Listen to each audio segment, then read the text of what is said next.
Bonjour Jean-Luc Mélenchon, merci beaucoup d'être notre invité ce midi.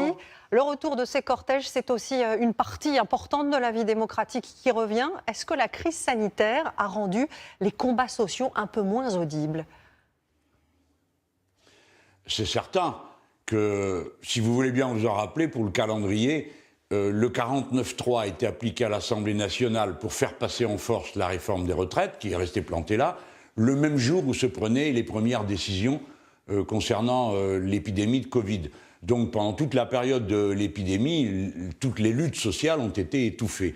Et puis évidemment, elles ressurgissent maintenant, c'est pour ça que je suis venu dans le Nord, parce que c'est la terre traditionnelle du mouvement ouvrier, et le Nord souffre, plus de 3000 emplois déjà supprimés, et puis la vague va continuer. Donc nous allons être plongés maintenant dans une grande crise sociale qui inspire une terreur complète aux gens, parce que du jour au lendemain sans travail, du jour au lendemain sans revenus, des allocations chômage qui sont à la baisse, il y a beaucoup de craintes. Mais il faut y faire face par l'engagement et la lutte.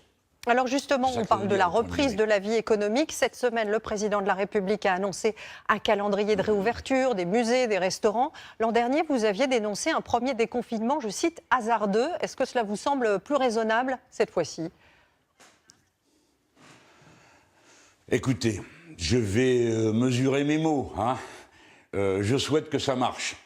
Évidemment, comme tout le monde. Je suis heureux que certains établissements réouvrent, que ce soit ceux de la culture ou les bistrots, les restaurants qui font partie de la culture française. Mais la vérité, c'est que l'épidémie continue et qu'aucune sorte de mesure préventive sérieuse ne me semble avoir été prise. Par exemple, on aurait pu installer des purificateurs d'air dans toutes les écoles. Je ne vois pas pourquoi ça serait réservé seulement à des gens qui peuvent se le payer, comme c'est mon cas.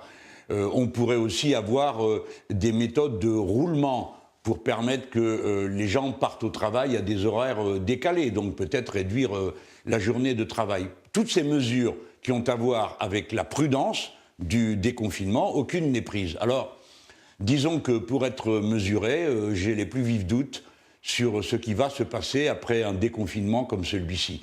Le président n'a qu'une idée en tête, c'est que les vaccins vont faire le travail, mais il n'y en a pas assez.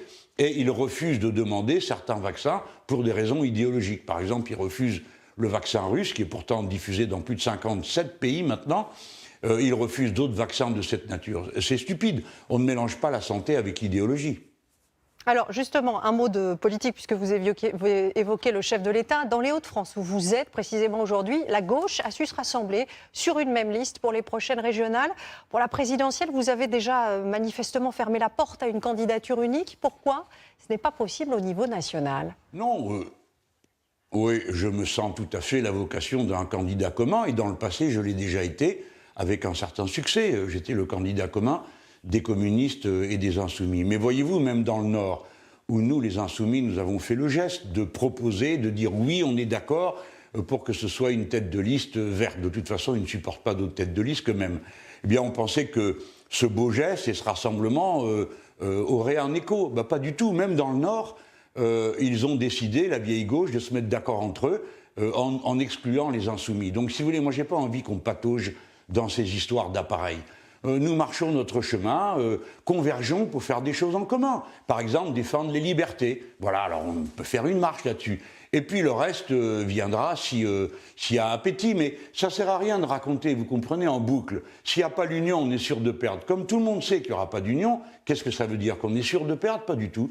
Moi, j'ai plutôt la certitude inverse. Je pense que si on convainc les gens qu'on a un bon programme, alors il y a une majorité qui peut se former. Ce n'est pas une affaire de faire un collier de perles avec des sigles, des gens qui ne se supportent pas, qui font le programme avec le plus petit commun dénominateur, qui vont entraîner les Françaises et les Français. Parce que les gens, ils savent que c'est une situation dure dans laquelle ils vont être. Crise sociale, changement climatique, c'est le moment d'avoir des principes clairs. Mais les Français choisiront. Enfin, c'est quand même eux les maîtres, non? Il ne faut pas s'imaginer qu'on va leur tordre les bras en faisant des unions au rabais, en mettant des sigles en commun. Donc voilà, moi le calme des vieilles troupes, donc que vous maintenez je les regarde s'agiter. Votre candidature. Merci beaucoup Jean-Luc Mélenchon d'avoir été notre invité. Bien sûr que je la maintiens. Merci beaucoup. C'est moi qui vous remercie d'avoir de m'inviter le 1er mai.